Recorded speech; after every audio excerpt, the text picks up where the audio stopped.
Hello and welcome to this Tales from the Hangar Aviation Rarities episode about the Chicago Midwest X-101 and the Dayton Overmount X. One aircraft was built, or more like one morphed into another.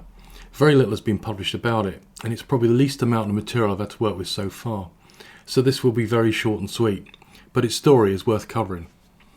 In 1929, Chicago Midwest Aircraft produced a light transport aircraft for 2 crew and 10 passengers, and it was called the X-101.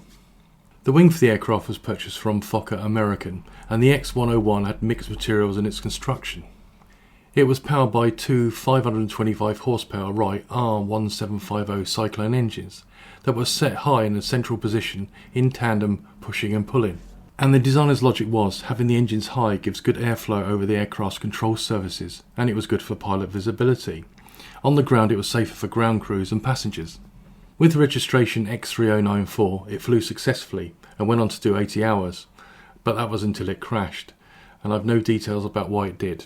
And around this time, Chicago Midwest Aircraft had changed the name to Dayton Aircraft Corporation, and the aircraft was rebuilt using what they could from the wreck, including the engines. In 1930 it received a new name, the Dayton Overmount X, and this time it had a more conventional engine layout.